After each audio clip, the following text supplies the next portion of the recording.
Hello, can you hear? Great. So my name is Andrew Jack, and it's a pleasure to welcome you to this joint and hybrid seminar hosted by CEPR.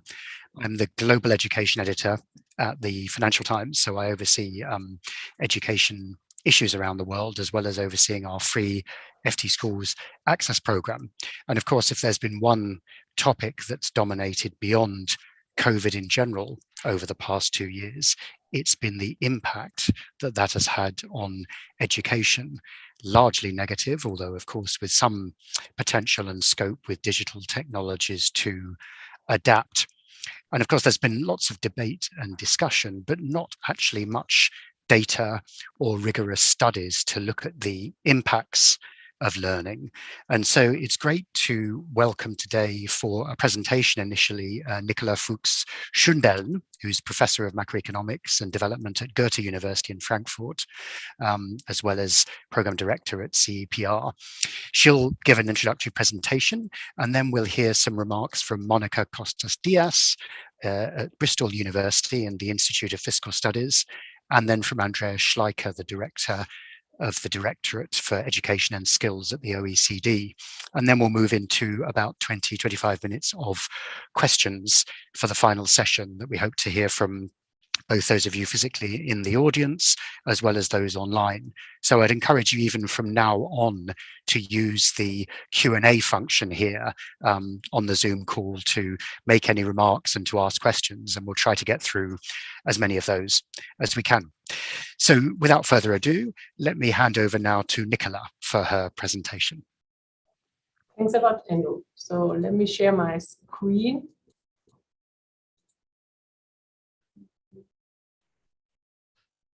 All right.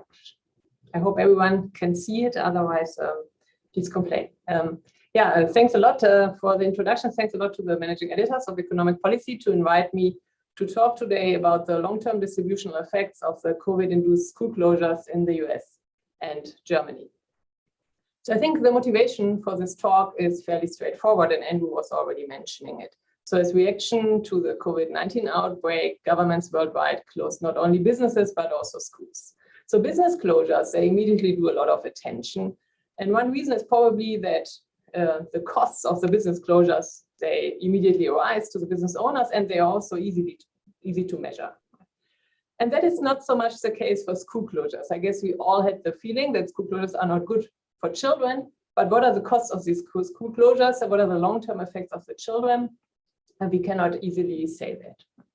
So here is where I want to step in with my research, which I conducted with a series of co-authors, where we try to give estimates on the long-run effects of the school closures on the affected children, both in terms of the aggregate earnings and welfare of the children, but very importantly also in terms of the distributional effects.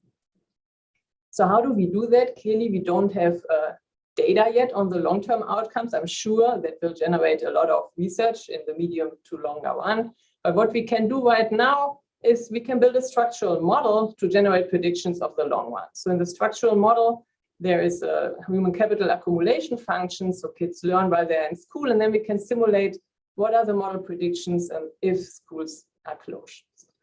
And to inform this model, we need data on the actual extent of the school closures. And here I will also show you some evidence how extensive are the school closures in the US, which we need for the model, and then comparatively in Germany, which allows us to make some deductions about what could be likely effects in other countries, in this case in Germany.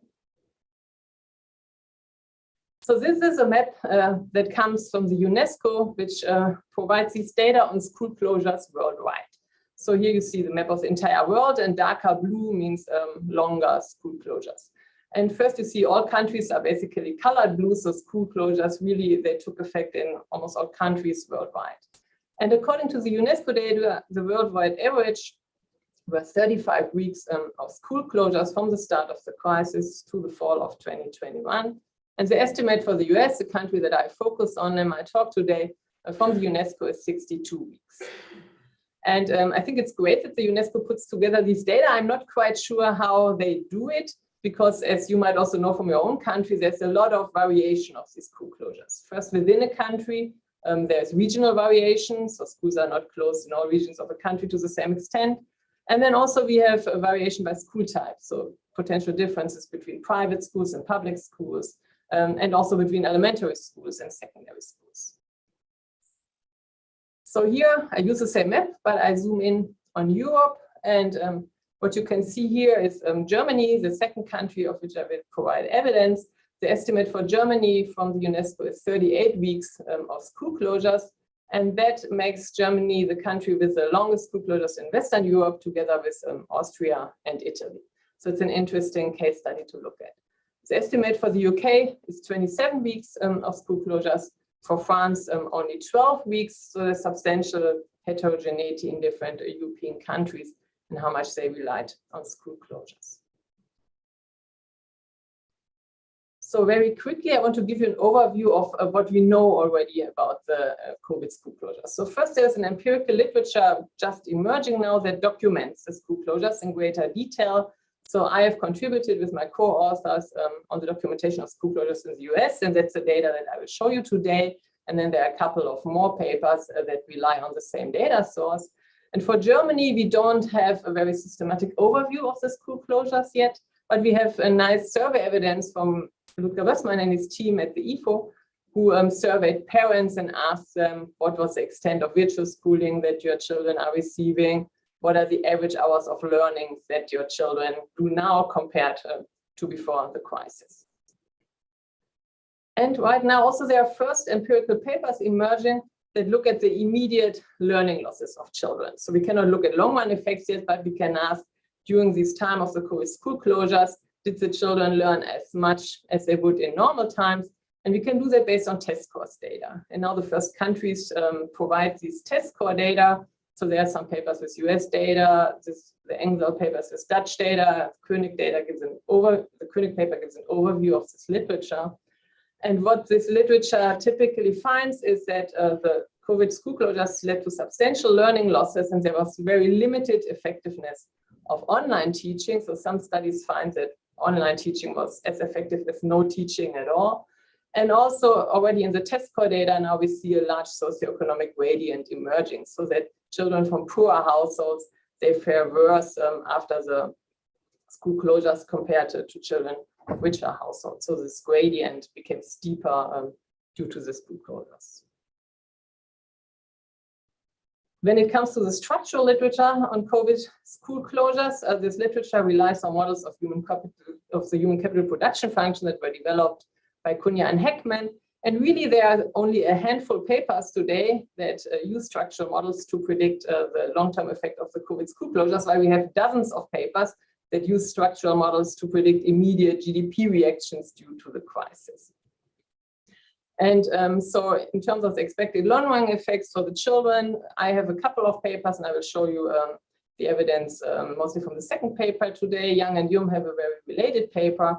And then the paper by Agostinelli and co-authors is interesting. It focuses in on high school students and doesn't look at long-run effects, but at immediate learning losses. But what is nice about this paper is that it identifies a channel that we don't use in our model, namely that the effects from the loss of interaction with peers also negatively affects the learning, especially of children that come from lower income households. So this is the plan of what I will do today. First, I will show you some empirical evidence on the school closures in the US and Germany. And then I will just sketch the quantitative model that we use in order to generate long-run predictions. I will show you the model results for the US. And then based on what we learn from the model in terms of general lessons and on the empirical evidence from Germany, I will also draw some implications of what we should expect for German children. And then last, I will conclude with policy implications. So let me get straight to the data. So how do we measure school closures? I do that differently in the two countries, US and Germany. So the US, in the US, initially at the start of the crisis, some states mandated school closures for both public and private schools, but that was only the case in the first couple of months. And after that, the decision of school closures were really taken by the school districts. And there are several thousand school districts in the US. And on top of that, the school districts, they only have the mandate over the public schools. So private schools decided on closures or not on the school level. So it's virtually impossible to collect all this administrative data. So how do we measure the extent of school closures? Well, we actually rely on cell phone usage data from SafeGraph. So essentially, we identify a school as closed if the cell phone usage at the location of the school drops significantly compared to the cell phone usage on a typical school day prior to the crisis. And we have these cell phone usage data from SafeGraph at 125,000 US schools. And based on the name of the school and the location of the school, we can match the school to the National Center for Education Statistics or a private school survey, and that allows us to say, is this a public or private school? And also, is it an elementary school, a middle school, or a high school? So the final data set that we then create is representative of the full set of elementary and secondary schools in the US. So in Germany, the situation was a bit more homogeneous and thus easier to track. In Germany, school closures are decided on the state level, and we have 16 German states. So except for a very small period in the spring of 2021, when a federal law was in place. And during that period, the federal law mandated school closures on the county level, and there are around 400 counties in Germany. But this mandate was strictly linked to the COVID incidence. So it's also very easy to track whether schools then were closed in a given county or not. And within each state, the states allowed for substantial variation across grade levels. And also, as you will see later on in the data, what that implied is that not only were school closures different for elementary schools and secondary schools, especially all German states also implemented a policy in which they try to open schools very early on already, again, for classes that are just close to the final graduation. So what I did then, and I collected all this administrative information and I transformed it into a data set on the county grade day level. And if a school is closed, I count that as a loss of 100% of schooling time. And then often we had a rotating schooling scheme where only part of the children were allowed in class every day so that the children could physically spread out more within the classroom. And there I assume that if this rotating schooling scheme is in place, that implies a loss of 50% of schooling time of the children. That might be a lower bound because often classes were not only split in 2 groups, but in 3 groups or even more than that.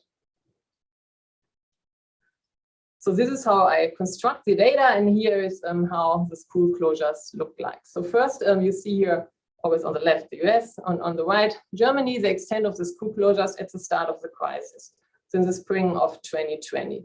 And darker red means more extensive school closures, so the darkest red corresponds to schools being closed 75 to 100% of the time. And what you can see here right away is that there were substantive school closures early on in both countries, both in the US and Germany. Situation looks a bit better in Germany. This is partly due just to the fact that the summer vacations start later in Germany. So the COVID situation got better in both countries towards the summer. So German schools partly opened up again when US schools were already in the summer vacation. Then in the fall of 2020, the situation looks more different across the 2 countries. So in the US, you see that schools start opening up. So the map becomes more yellow with less school closures. And it's especially on the West Coast and on the East Coast where we still see substantial school closures. And in Germany, in the fall of 2020, schools are basically open. So all over Germany, schools are back to normal and then start closing again just before the winter vacation. And this is the situation in the spring of 2021 when both countries look very differently. So in the US, we see continuous opening of the schools, while in Germany, we now see that schools were back to being closed to a significant extent. And that is also the only period where you see some variation across counties within a state, because that was the period when this federal law was in place that mandated school closures on the county level based on the county level COVID incidence. So these are the maps. These are some hard numbers that are behind the maps. So overall, from the start of the crisis to the summer of 2021, US school children experienced a drop in schooling time of -55% and German school children of -45%. So in both countries, we had substantive loss of schooling due to the school closures. So children lost around half of their schooling time. somewhat more in the US than in Germany. And now if we look at these three sub-periods, so spring 2020, fall 2020, and spring 2021, what you see is this pattern of gradual opening up in the US, while in Germany, we have this hump-shaped pattern that schools are initially closed and are largely open in the fall, and then go back to being largely closed again in the spring of 2021. So you might wonder what explains these different temporal patterns between the US and Germany, and how are they tied to differences in the COVID incidence. I think they are partly tied to it, partly not. So here you see the COVID incidence in the US in red and Germany in blue from March 2020 to summer of 2021. What you see is in general, higher COVID incidences in the US than in Germany. That could explain longer school closures. You also see this situation was very good in Germany compared to the US in the fall of 2020. And then in the spring of 2021, when the US largely opened up and Germany closed again, the absolute situation in both countries was actually kind of similar, but in relative terms, the US was on a improving path, while Germany was kind of hit by this third wave that was similar to the second wave. So that might explain why policymakers in Germany, again, were more reluctant to keep schools open. And then I want to show you two sources of heterogeneity. So far I gave you the average numbers, and two interesting dimensions of heterogeneity are children in different grade levels and children that come from different households. So here first is the heterogeneity by grade levels. So here you see on the x-axis the grades from 1 to 12, or in some German states we have 13 years of schooling. And on the y-axis, you see the percent drop in schooling time over the entire sample period. And the US is again in red. And what you see here is that the school closure length is increasing in age in the US. So children in primary school lost around 50% of the schooling time. In middle school and in high school, they lost more than that. So what the US did is really try to shelter elementary school children as much as possible. So elementary schools opened up earlier than middle schools and secondary schools. In Germany, we see a similar pattern for elementary schools and middle school grades, right? So elementary school children experience less school closures and children in the grades from 5 to 9. But then for the upper grades, we see this decrease in the schooling time, and that gives overall this U-shaped pattern in Germany. And that comes from the fact that I mentioned before, that the German states really decided to largely protect the children who are in graduating classes. So these are grades 10 to 13 largely. And these kids were allowed back to school substantially earlier than the other children. So that especially the kids in grades 12 and 13, they really experienced significantly smaller schooling losses than the kids here in the grades 5 to 9. And the second dimension of heterogeneity is the extent of the school closures by regional income. So what I'm interested in here is were the school closures the same in poor regions and in rich regions. And here in the top row, I show you the extent of the school closures in regions that belong to the top income quartile of the country. So these are the rich regions, and in the bottom row, they are the regions that belong to the bottom income quartile, so the poor regions.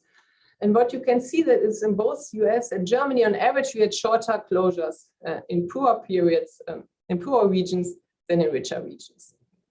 But the difference is substantially larger in the US.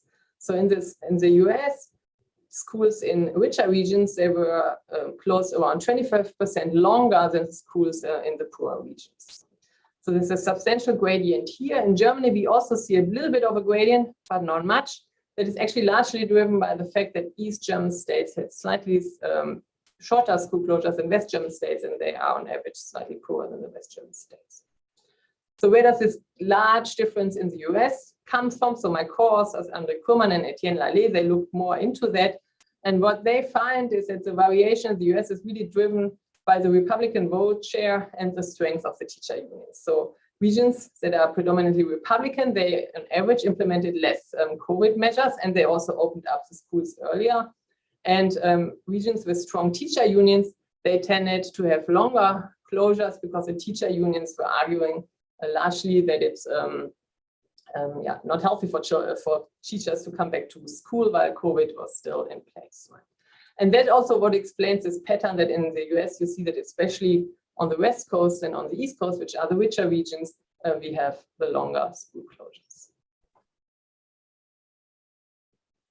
So this is the empirical evidence. Now let me explain to you just in broad, the broad setup of the quantitative model that we use to then ask what are the effect on the children without going into any equations here. So what we do is we build a 2-generation life cycle model. So we model the current parent generation and the current children generation, and we follow them until the end of their life. And at the core of the model is the human capital accumulation function. So what is really interesting in the model is the childhood period when children increase their human capital. And the children do that by receiving 2 types of inputs. The first is schooling investment. So going to school increases human capital. And secondly, the parents invest money and time into the children, and that also increases their human capital. Right.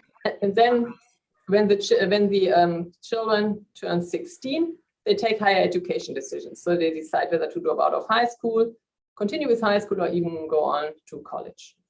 And we build up this model and we calibrate it to US data from before the pandemic. So let me very quickly show you the main setup of the model and explain the main decisions that parents and children take in the model. So here you see the life cycle of the parents. So we model the parents from the age JF onwards, that is the fertility age, so the age when they have children. So when the parents are of age JF plus JA, where A stands for adult children, then the children leave the household, then the parents continue working, and at some point they are retired. So we take the initial distribution of the parents directly from the data, and parents differ both in in 3 dimensions in their marital status, so they can be married or single, in their own education, and also in their assets. And then while the children are young, they live with the parents, and parents take important decisions for the children. So first they choose whether to send their kid to a private school or to a public school. And then they choose how much to invest into their children in terms of monetary investment and also time investment.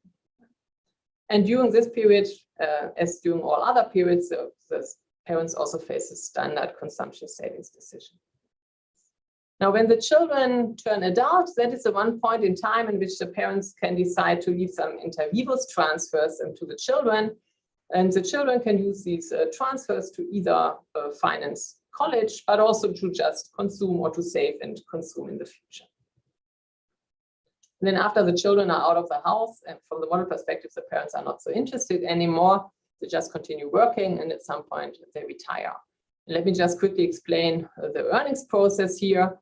So we model an age and education-specific wage profile. So wages are increasing over the life cycle, and higher education comes with higher wages.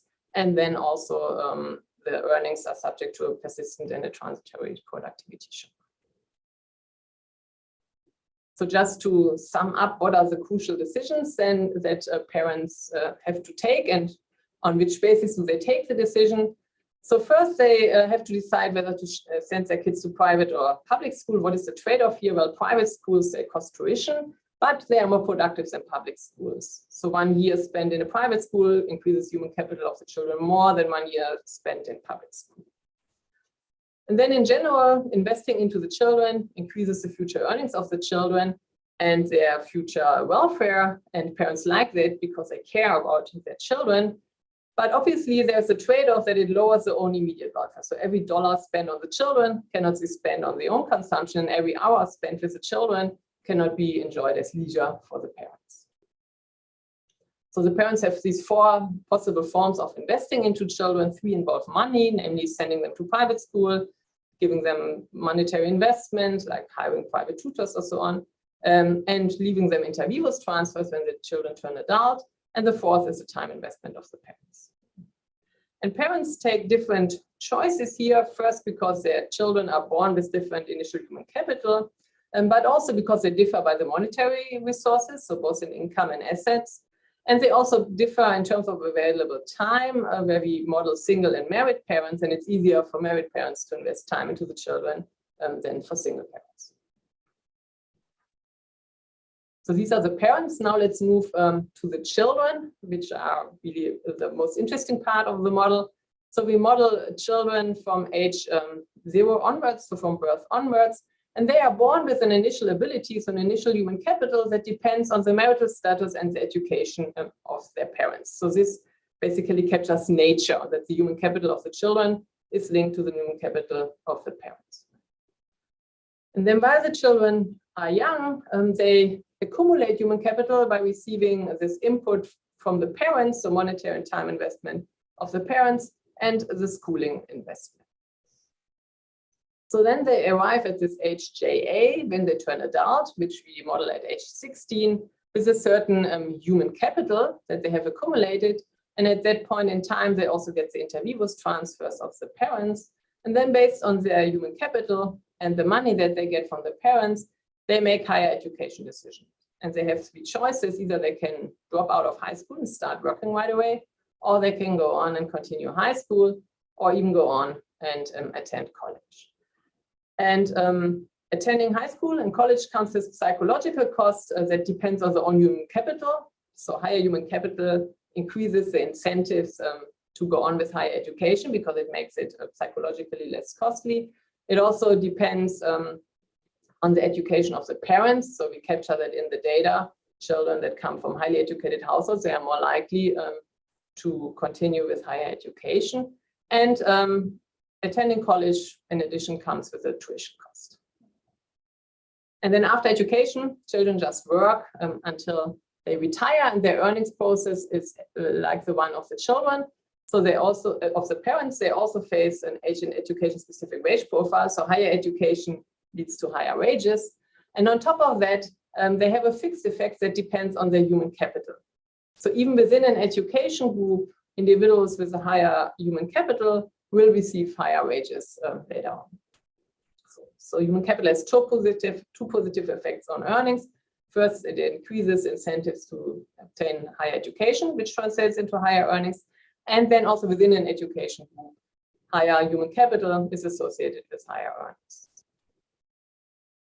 So this is just a summary of the children. Again, the only crucial decision that they take is this higher education decision.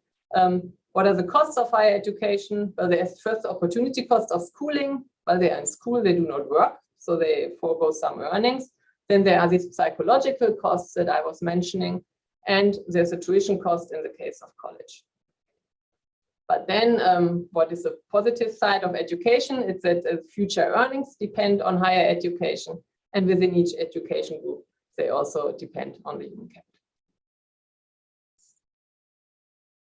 So at the core of this model, the most important component in a sense is this human capital production function during childhood. So children accumulate human capital by going to school and receiving parental monetary and time investment. And this human capital production function has 2 crucial properties that have been established in the literature and that we take from the literature. And the first is self-productivity of human capital.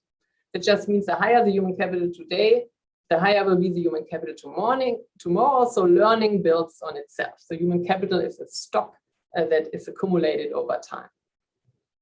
And the second property is dynamic complementarity, which means that investment into human capital pays out more the higher the stock of human capital.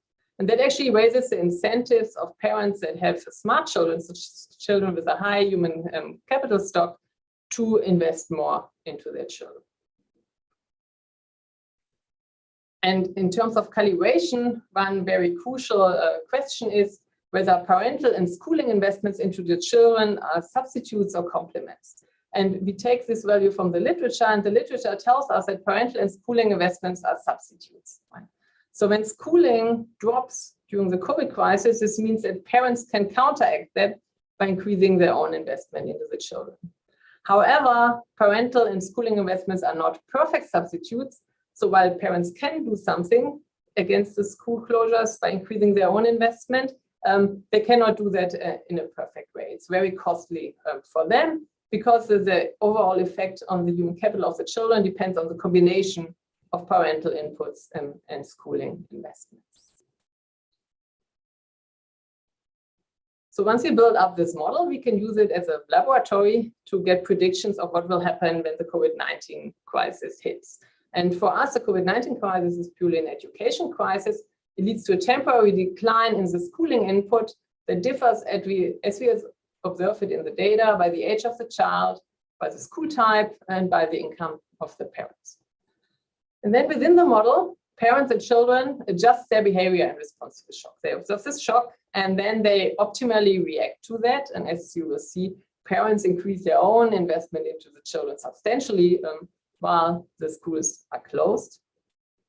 And then we can ask, based on the school closures and the optimal reaction of parents and children to the school closures, what does the model predict for the higher education decision of the children, and then eventually for their future earnings and ultimately their welfare?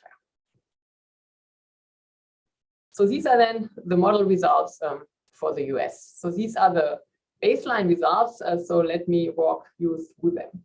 So in the first three rows, you see the fraction of children who will drop out of high school, finish high school, or go on and finish college.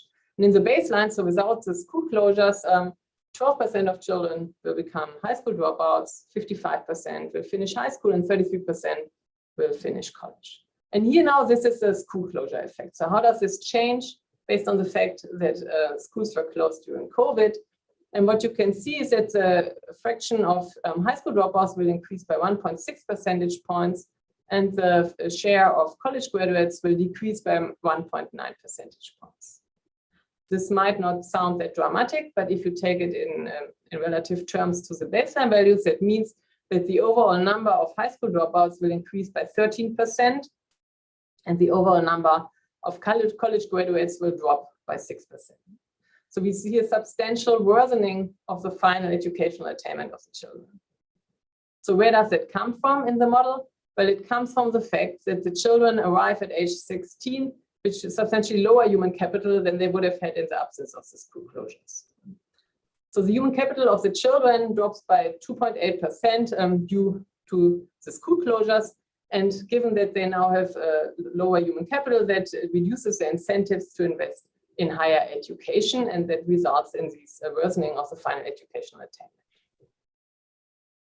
And then the lower human capital, together with the worse final educational attainment, leads to negative long-term earnings effects.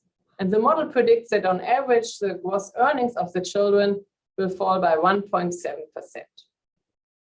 Again, that first might not sound that much, so 1.7% less of income is maybe not a dramatic number, but just two things that I want you to consider here.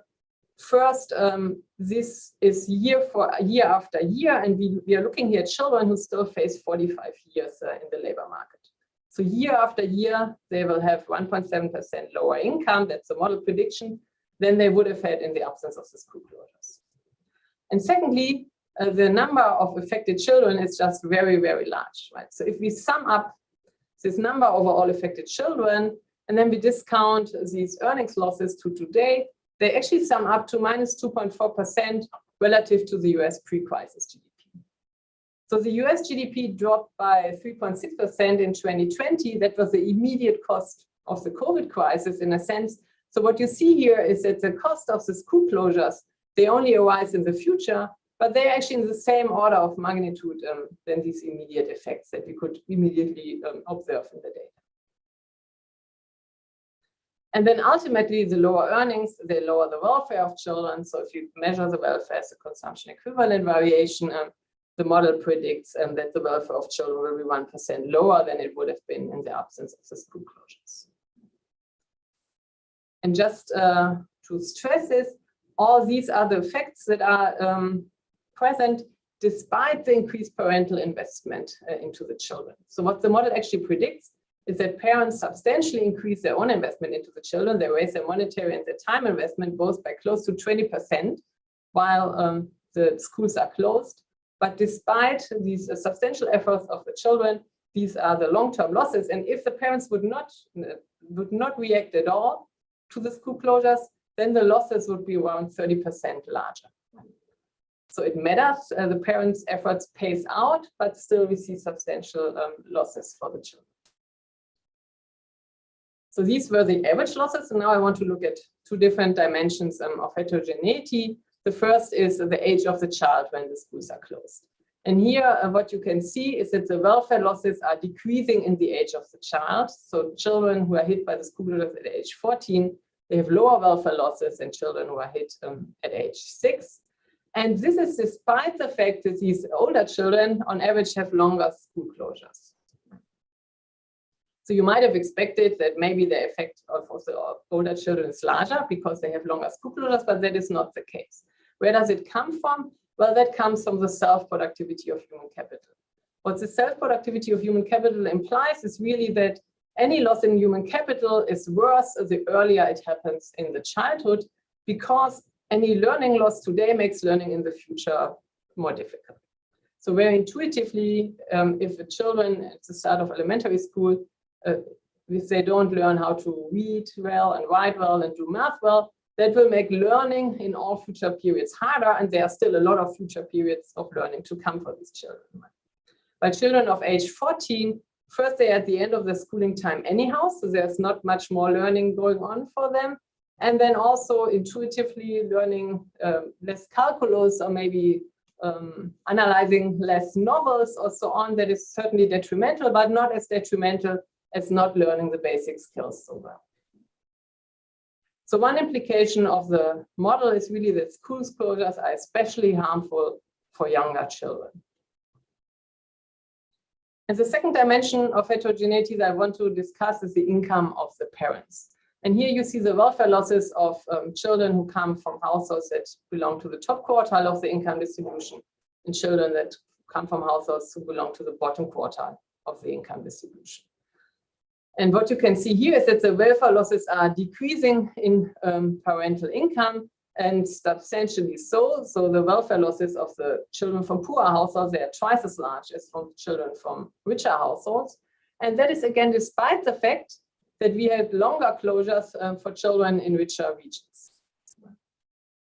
Where does that come from? Well, that comes simply from the fact that lower income parents, they just have fewer resources available to increase their own investment into the children during the school closures. So parents, richer parents, they could hire private tutors, they could buy online tools. They were more likely to be married, so they could increase their own time into the children more than poorer parents.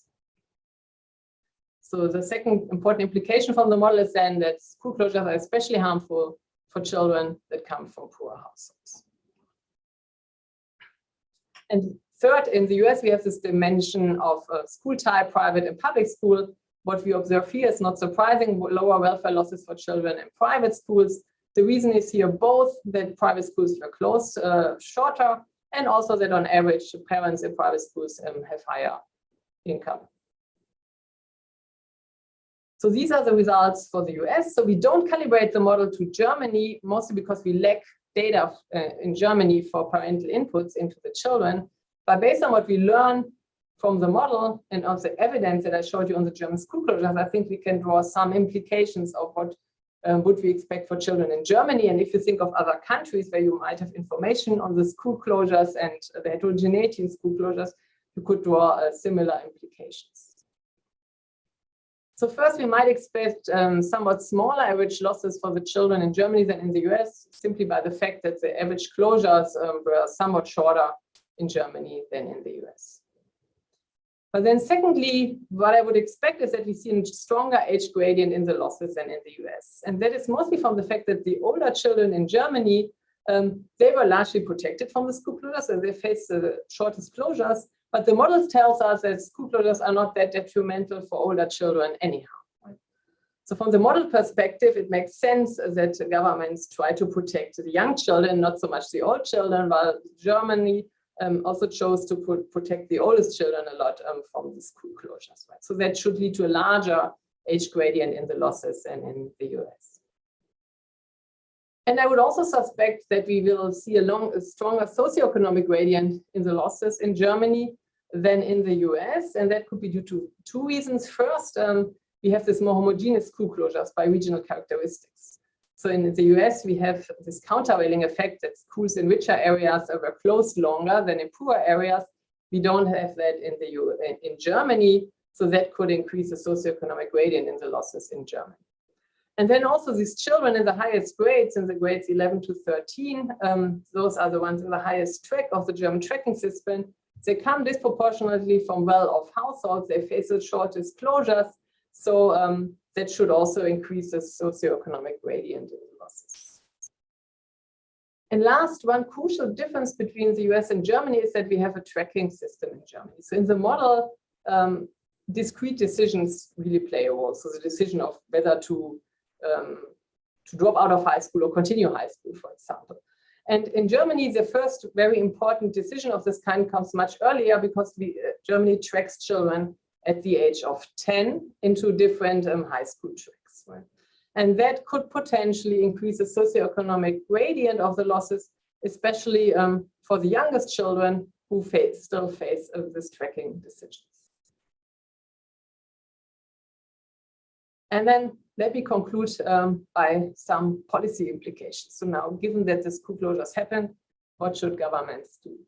So first, clearly what the model tells us is that if governments wants to do something to counteract the negative effects, then governments should expand the schooling time. And how should they do that? Well, first, a lesson from the model is that the governments should react as soon as possible. Again, that is because of the self-productivity of human capital. The earlier we start helping these children, the more beneficial it will also be for their learning in the years to come. So if governments want to do something, they should act quickly. Secondly, they should target low-income students because they are hurt most by the school closures. And they should also target younger students, again, because they suffer more from the school closures than the older students. So we can actually use the model to do some policy analysis. And what we did is we evaluated one concrete policy proposal that the Biden administration brought up, but then somehow it got lost in the public debate. Namely, at some point, the Biden administration proposed an expansion of school for 6 weeks in the 2 summers of 2022 and 23 in the US. So since we have summer vacation of 10, 11 weeks in the US, that is a policy that could potentially be implemented. So we model that in the model and then ask what would be the effect of this policy. And what we find is that that policy would lead to positive welfare effects of 0.2%. So it would counteract around 1/5 of the welfare loss that the children have due to the school closures. And secondly, and I found it quite interesting, this policy actually pays for itself. Certainly it's costly to expand schooling time. You have to hire more teachers, you have to keep buildings open and so on. But then this would increase the future earnings of the children and thus also the future tax revenues of the government. And if we take the net present value of these future tax revenues, it is roughly equal to the cost of the policy. So the policy would not even be very costly. And then one lesson in terms of policy implications that does not come out of the model, but that comes out of the survey evidence by Ludger Wössmann and his co-authors is that actually it might be optimal to do compulsory extra schooling rather than offering voluntary measures.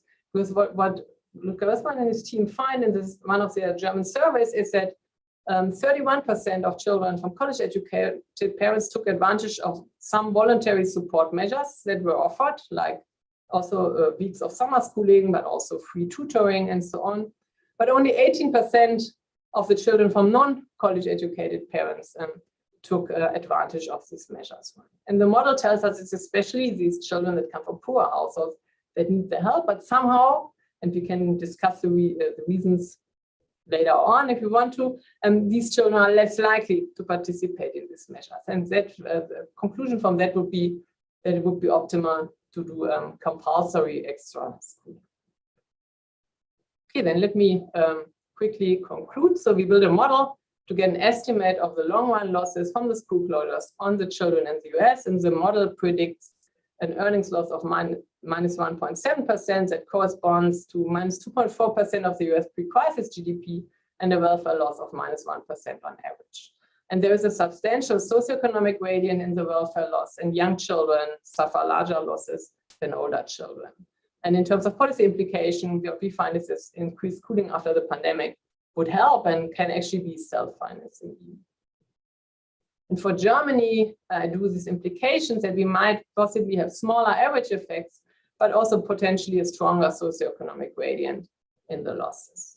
And then a word of caution at the end. So we do not provide any cost-benefit analysis. So most importantly, our model is completely mute to the potential health benefits from the school closure. So did school closures help in combating COVID or not? I think the evidence that is out there is mixed, but we don't ask this question. We just provide an estimate on the cost side. But on the other hand, there are also probably some additional costs that we do not capture, like psychological stress for parents and children. Also, there is now mounting evidence of negative health effects for children, like increased rates of obesity or so on. We just capture the effect on learning and ultimately on future earnings. Okay, many thanks for listening, and I'm looking forward to the discussion. So thanks very much, Nicola. Very, very helpful insights. So we'll now turn for a few minutes for some reflection response from Monica Costas-Diaz from University of Bristol and also at the Institute for Fiscal Studies, as well as a research fellow at CEPR and elsewhere. Monica. Yes. Thank you very much for inviting me. It's a pleasure to be here discussing Nicola's work and other work actually that exists in the area. I think Nicola just showed us really interesting, although very worrying, evidence on the educational consequences of the COVID crisis in the US and also in Germany, and what long-term impacts these may have for the skills and productivity of the younger generation, in particular once they reach adulthood. But given that this is not a purely academic event, rather than discussing the details of Nicola's work and of the model, etc., which would be fantastic, but I think we can leave it for another time, I will instead discuss evidence of what happened during the pandemic in another country and how it may affect children from different backgrounds differently in the shorter term, so not in the longer term as Nicola highlighted. So I see this evidence as complementary essentially to what we have heard up to now, and providing a little bit further detail on possible mechanisms behind the responses that we see. What I'm going to do is to bring evidence of what happened in England, focusing on the initial and immediate reactions to the pandemic, and to school closures and their possible short-term consequences. And to do that, what I'm going to do is to use a combination of data that comes both from the Department for Education in the UK and from the UK Time Survey, which respects to actually before the pandemic. And most prominently, data group of researchers from the Institute for Fiscal Studies and from the Institute for Education, which included myself, collected during the pandemic. And essentially what I'm going to do is to use this data to map the time use of children during the period of school closures and to understand the mechanisms that may lead to the learning impacts that we see. And specifically, I'm going to draw from two waves of this data collection. We have collected 3 of them. These were collected in May 2020, really at the start of the pandemic crisis, and in March 2021, when there was another school closure and the infection rates were running sky high again. So the school closures had some drastic impacts on the attendance of children. And you expect that during normal times in the UK, over 95% of children attend school in normal school days. The extent of the disruption is here summarized in this figure, and in this line in green. It shows essentially attendance rates in each day during the 2020-2021 scholar years. You see that attendance during school closures, which happened in the spring of 2020 at the beginning of this graph, and in the winter of 2021, sort of towards the end, it never exceeded 20%, and it was actually close to 0% at the beginning of the pandemic. And even when the schools reopened, attendance remained comparatively low, comparatively to normal school days, pre-pandemic, hovering between 80% and 90% on a daily basis. So what these figures imply is that there was an average of 20 in-person school weeks or half a year lost in school time between March 2020 and July 2021 due to the pandemic, which is, quite close to what Nicola also showed for other countries too. Now, children learning at home was not comparable to what they used to do in school. And for one thing, they spent less time in learning activities at home than when they learned remotely.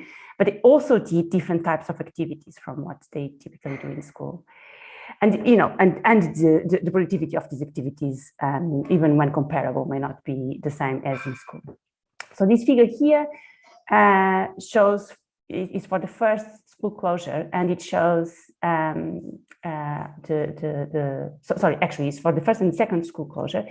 So in the spring and then in the winter. For the first in particular, which arrived unexpectedly and likely caught schools and families unprepared, you see more than a third of the normal learning hours that children used to do being wiped off.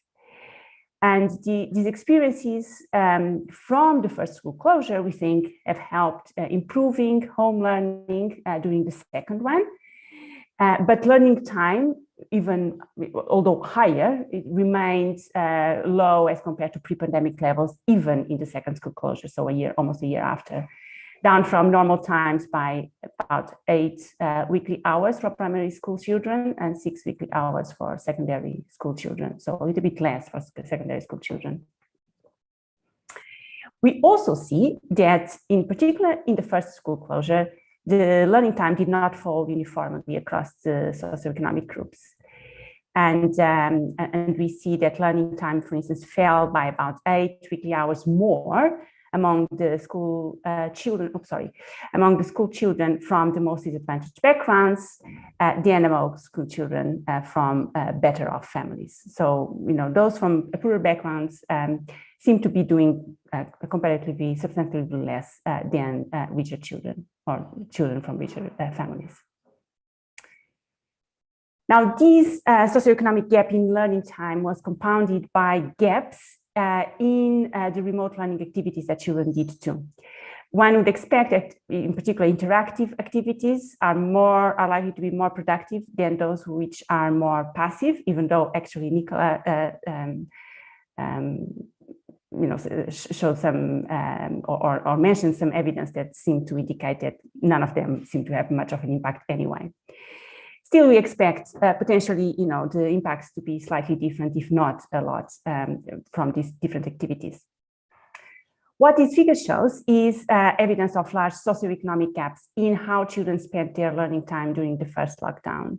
So among children of secondary school age, those from the top fifth of the family income distribution spent about 1.5 hours more in online classes and private tutoring than those from the bottom fifths. The gap is even slightly bigger for the primary school age children. And differences in time spent on passive learning activities, these were less pronounced, but they further reinforce asymmetries in learning. So all these, sort of compound and sort of point in the same direction. These gaps that we've seen on what children do at home partly reflect different provisions of learning activities that the schools themselves provide to children who are learning at home, and that they do differently for different populations. Evidence on the period of reopening, so in the autumn of 2020, so in the beginning of the following academic year, shows continuing divides there too. So in England, children were back in school during the autumn of 2020, but self-isolation of both teachers and of pupils often disrupted the normal delivery of classroom teaching. This was partly behind the low attendance rates that we saw in the graph just at the start over this period. So since the incidence of COVID-19 was larger in poorer communities, children in these areas are also likely to have been disproportionately hit by the consequent disruptions to the delivery of school education. For instance, Using our data, we calculate that the poorest fifth of primary school children lost on average 9 school days during the autumn term. And this compares with about 6 school days for children from the better off families. Now, the consequences for learning and for learning inequalities of these high absence rates is going to depend crucially on what the children are going to do when they are staying at home, isolating. This figure shows that poorer students in self-isolation were less likely to have access to effective learning resources to support their home learning, while 30% or about 30% of self-isolating primary school children from the richest families had online classes, as did 36% of those better off in secondary school. The proportions were lower for the poorer children at about 70% and 28%. So access to other active learning provisions was also lower for the disadvantaged children. So again, all the indicators point in the same direction. So we ask what consequences might these disruptions may have had for the attainment of children. Now, it is very, very early and preliminary to reach to any definite conclusions. Data so far only reflects partial impacts of the early stages of the pandemic. But here, using data from the Department for Education for the autumn of 2020 on reading test scores, which were set by children, by more than 1 million children in England, we see losses of about 1.5 to 2 months of progress across the board. That's both for primary school children and for secondary school children and across all levels of income. But they are larger amongst the most deprived, and in particular, they are larger for secondary school children from the most deprived backgrounds. Now, recovering from the accumulated losses may take quite some time and substantive additional investments. One question, of course, is whether parents are conscious of the challenges ahead, which is going to be crucial to determine their responses, which is part of what goes into Nicola's model. We ask directly to parents about their perspectives about their children's attainment or lack of attainment during this period. And so essentially what we asked them was how long do they think it would take for the children to catch up to levels that they would have reached had the pandemic not occurred. So this figure here shows that by March 2021, 25% of parents, so all parents essentially agree that there was some loss in learning, but 25% of parents thought that it would take children a year or more to recover, to catch up to where they would have been without COVID. And worryingly, about 7% of parents think that their children will never catch up. In keeping with our focus on inequalities, this concern is more common among the poorer parents. So about 9% of parents in the lowest income fifth think that their child will never recover, will never catch up completely from the loss of learning that occurred during this period. And this compares to about 5% of the richest fifths. Now, parents of secondary, I think interestingly, parents of secondary pupils are more pessimistic. Maybe that's the age effect, but it may also reflect the fact that their children will have less time to make up for the lost grounds. And this is perhaps at odds with the common view in the literature, and the one is that Nicola also shared with us, that early disadvantage has a larger impact. In this occasion, parents seem to think that secondary school children were more negatively affected.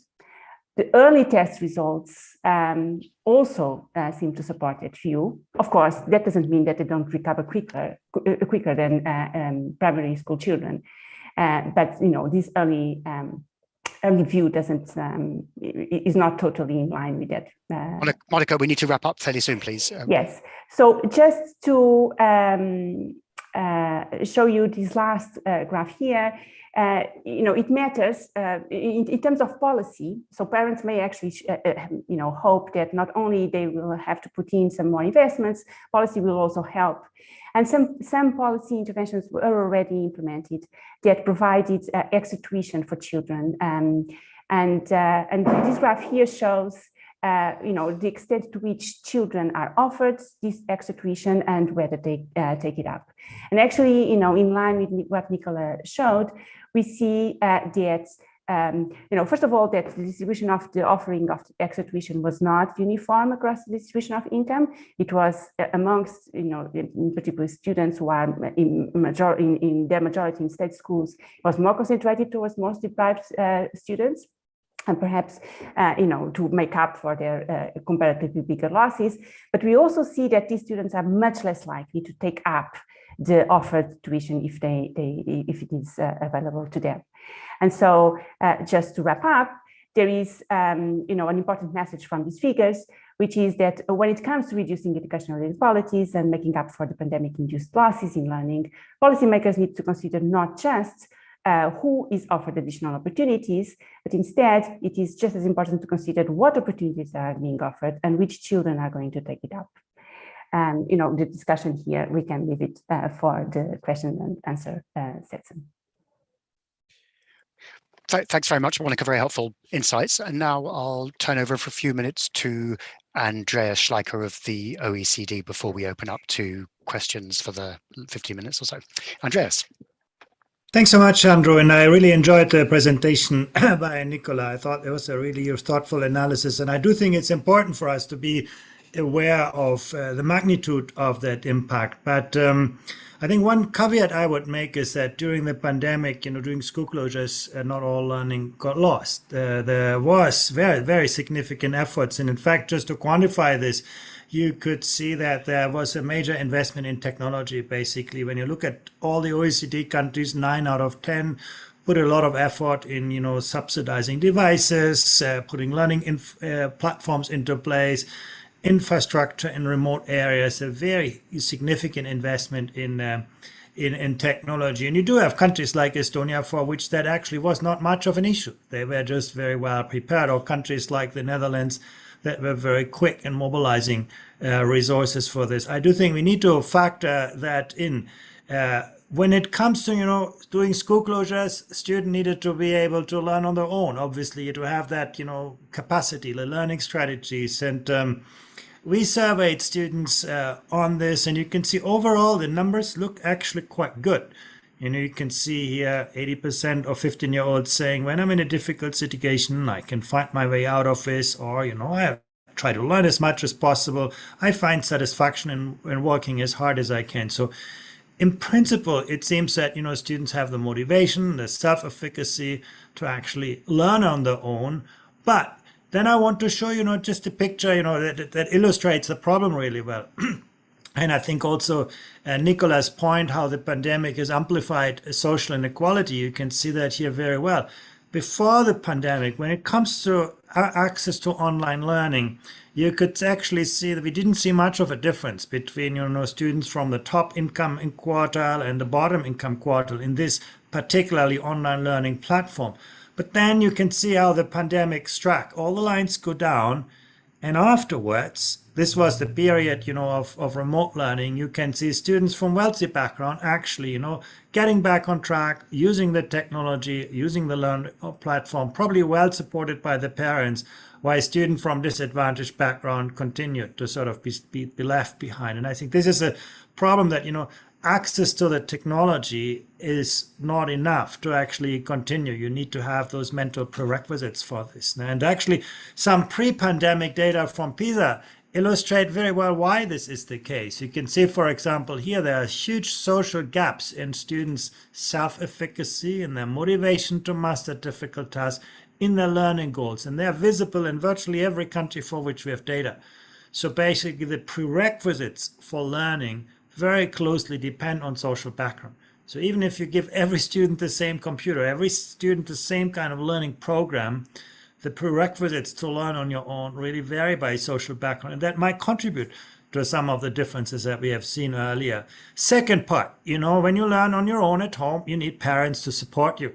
And what we can really see is that the emotional support from parents is a huge predictor for student self-efficacy, for their motivation, for their establishment of learning goals. So once again, you can see how social background will indirectly amplify those learning differences. And that's just, illustrating how technology plus social support really shape the capacity of systems to moderate school closures. It highlights, I think, why we should do whatever we can to avoid those kinds of school closures. There has been a lot of support for students in schools, and also here I think the numbers look quite impressive. You can see, for example, 70% of students try to put in remedial measures, the kind of measures that Monica mentioned, additional time, tutoring, and so on, assessment of learning gaps, focus on disadvantaged students, giving priority access to disadvantaged groups, and so on. So a lot of effort being made in compensating for learning losses. And that was already the case in 2020. These are what these data are for. There has been, and I think this is one of the most interesting aspects, a much better integration of parents into the picture. You can see here, for example, in a very large number of countries, in fact, most of the systems, we had communication on e-school platforms for teachers, students, and parents, phone calls, emails, regular conversation, Zoom conferences, and so you almost ask yourself why you need a pandemic to make those things happen. But I do think that is probably, again, for me, a big takeaway from the pandemic, how we can factor in home support more systematically into learning environments, particularly for students from disadvantaged backgrounds. So I think, and these are averages across OECD countries, you can see sort of big efforts really being made on that front. Support for teachers, obviously the pandemic, had to make them to data scientists, and there was actually quite a bit of effort being made to provide, logistics, support, resources for teachers, whether it's special training or teaching content, use of technology. Again, from the countries that we have data, it looks actually, again, a big effort. If I just wrap up, in terms of policy implications, it is clear, and I think that's what Nicola's paper really shows, that school closures have, just not temporary, but long-lasting effect. They affect lifetime earnings and life chances. And what we are talking here is just the earnings. I mean, we know very little about the social and emotional impact that I think will, probably amplify all of this.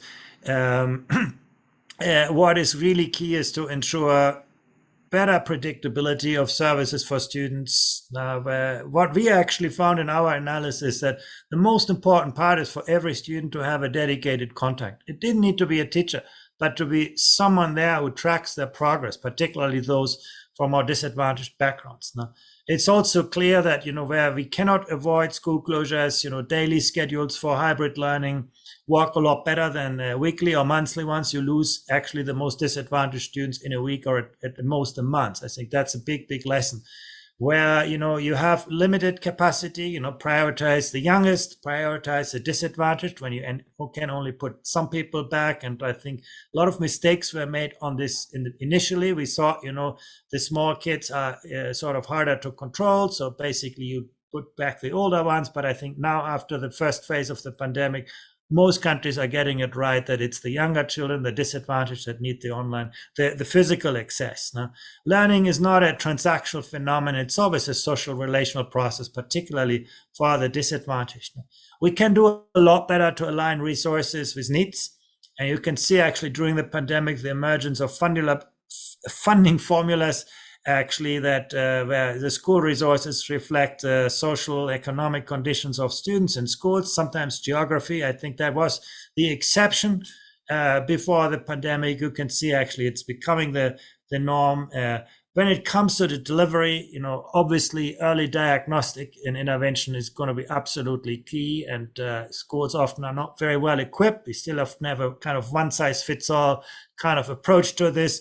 The digital technology is great, but we need better quality assurance for that. A lot of what was on the market has not done actually a lot of good.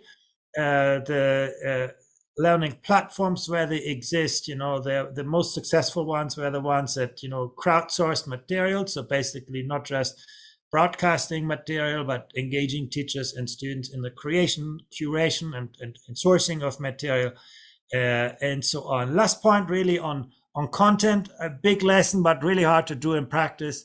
It's about teaching fewer things at greater depths. In this pandemic, clearly curriculum time was lost, whatever you did. And I think education systems had a hard time figuring out what is really important. Some said, okay, we have very limited time, let's focus on math and reading.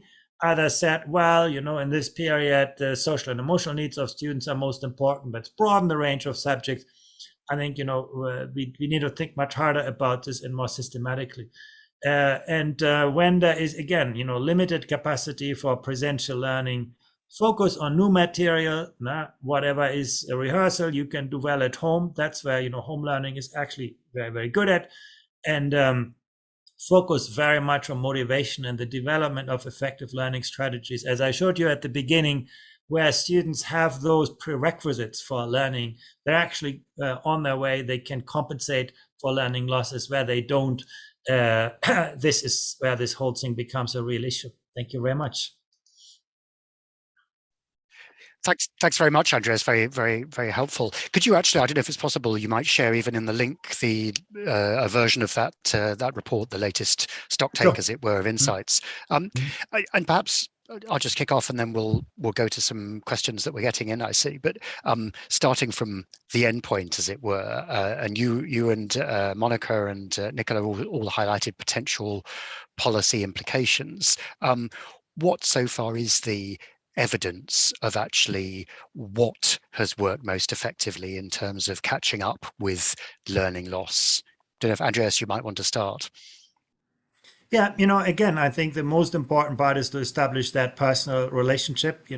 Just putting students back into programs has not been particularly effective, but the tutoring programs, I think, are ones, and there you can combine the online and the presential ones. I think individual one-to-one tutoring is clearly a very effective means. Countries like Finland and Estonia have a long tradition with this. I think that's really important. When it comes to technology, adaptivity is key. Much of the education technology is simply just broadcasting and is a set of consumption. And I think to build interactivity, game-based kind of technologies, address the motivation aspect, that is really, really key. And then, I think the big part is what's the role of educators.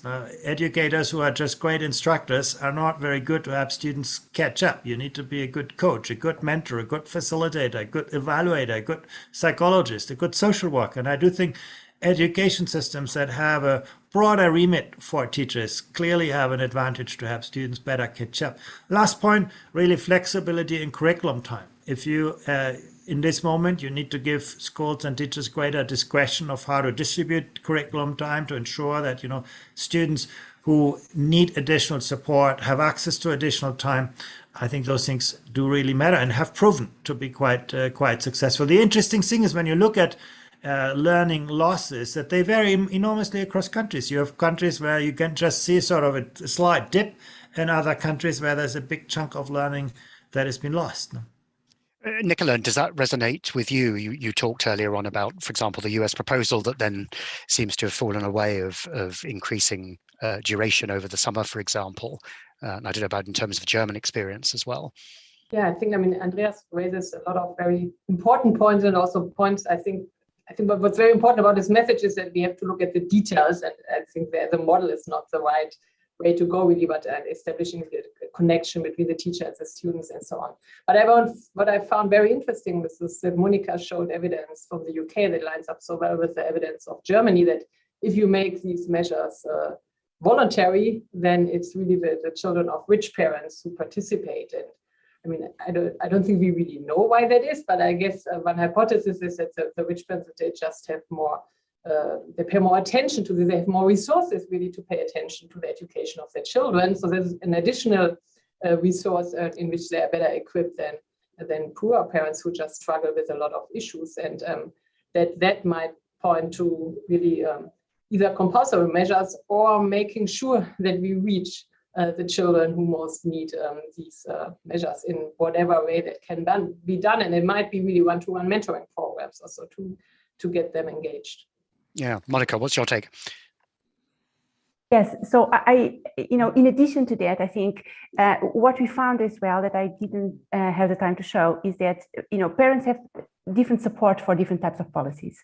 So they have a huge support for a policy that offers extra tuition during school time, but not as much if it means extending the school year or extending the school day. So there, the support actually drives in, and the support is higher in generally for more educated or more richer parents than amongst the least those that are not as much.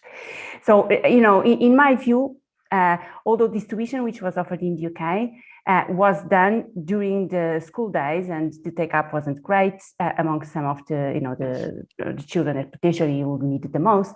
There is a role for teachers really to try to identify who are the children most in need, and in communicating with them and communicating with parents, and making sure that the message is passed on importance of these measures. We do not have, however, still, at least that I know, measures of the impact of these extra tuition or extra measures that try to improve the children's outcomes. This is still unknown, so we are working on the assumption that they will have positive impacts, but I don't think this is known. Okay, thanks. So let me come to a few of the questions that have been posted, and please do that.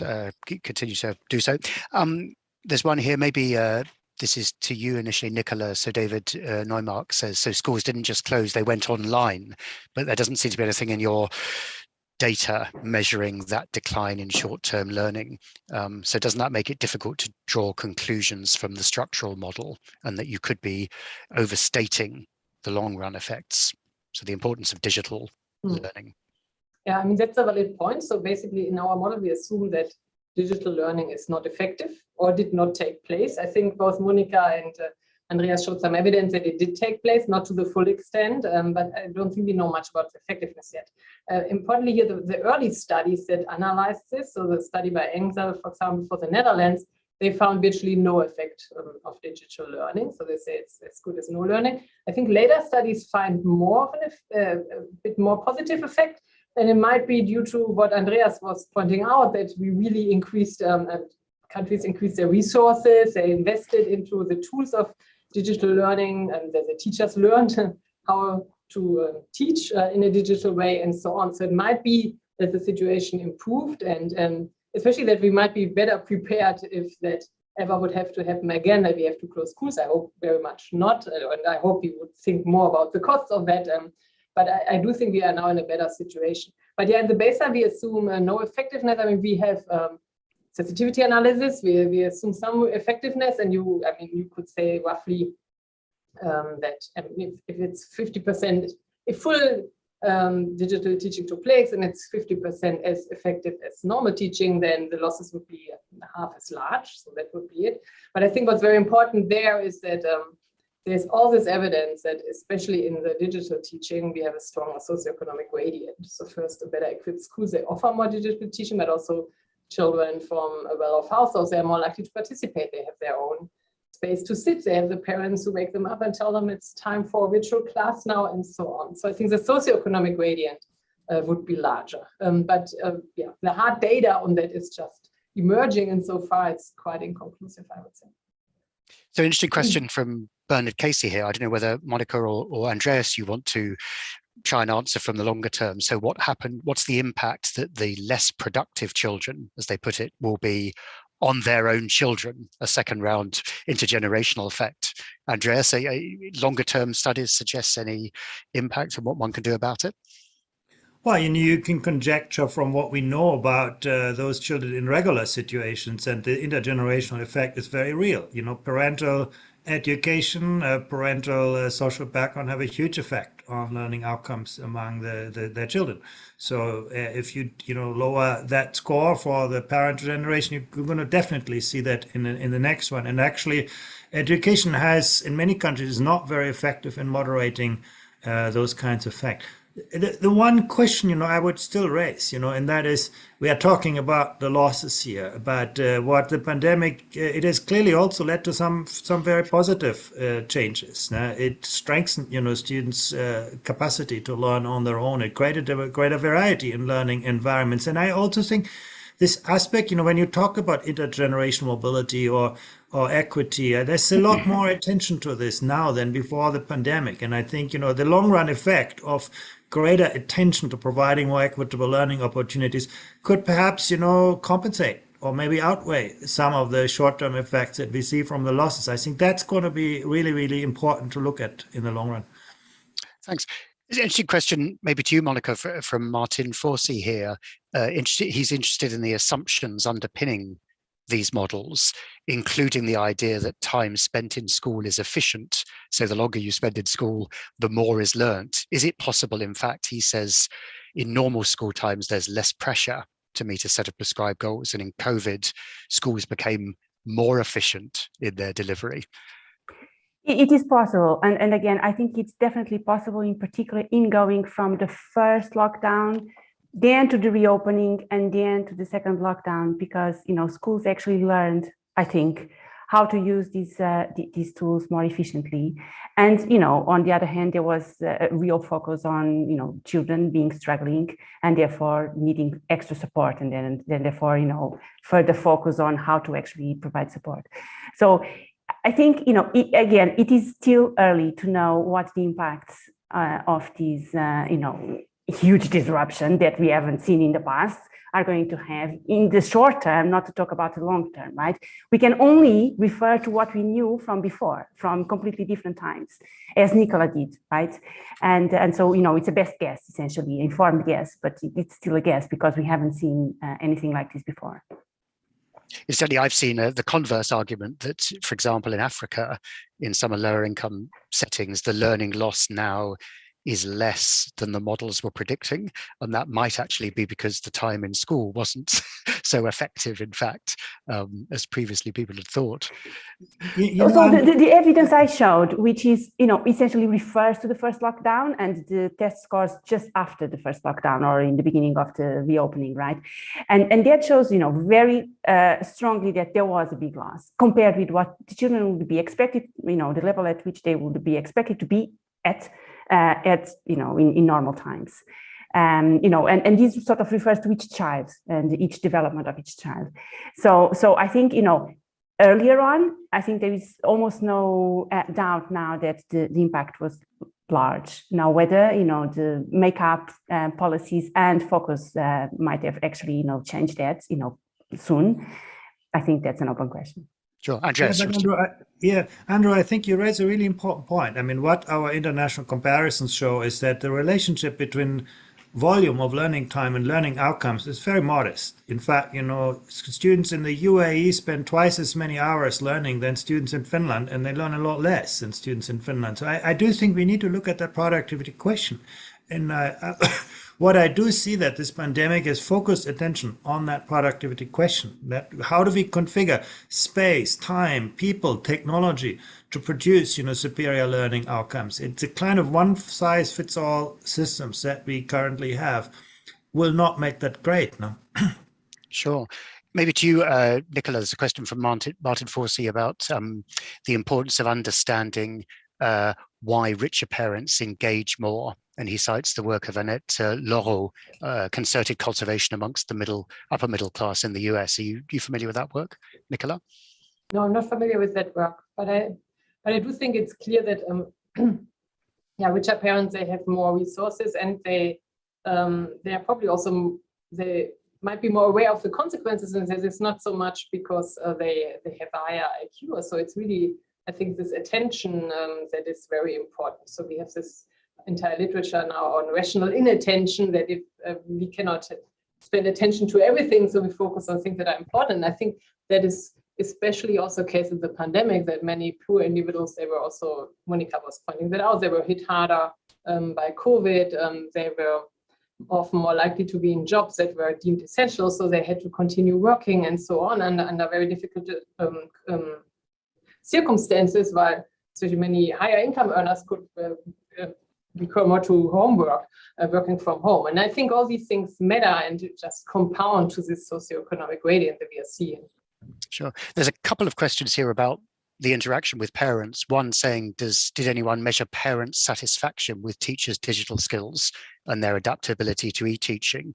And maybe combine that. There's another one here saying, from Margarita Fort, is it plausible part of the negative effects of school closure is actually due to increases in parental stress or negative parental behaviors towards children? So would online learning mitigate or exacerbate this? Andreas, any thoughts on that? Yeah, actually, there is some interesting data. And actually, we have asked ourselves the same question. Actually, the quality of parent-student relationships actually improved during the pandemic. That's actually an interesting finding that actually, and I think also the attention, in this pandemic, parents became from consumers of educational service to become producers and participants in this. And I do think the positive effects, and for some countries we do have data on that before and after the pandemic. Actually, I would rather think you talk about positive rather than negative effects. But overall levels of anxiety for parents with children, we have data from the Netherlands, clearly is very, very high during and after the lockdowns. Sure. Monica, anything to add on that? Well, yes, I mean, the fact that we also measure parental activity and you see, divides there too, right? I mean, there is very different levels of time use from the part of parents in terms of assisting children in their learning activities during the time they are learning at home. And what we see is, again, the same divide along the socioeconomic status that we've seen in children's activities too. That is, parents from richer families are just providing more time, more support in terms of, the learning activities of their children, with mothers in particular actually taking off time, enormous amounts of time off work to support children at home.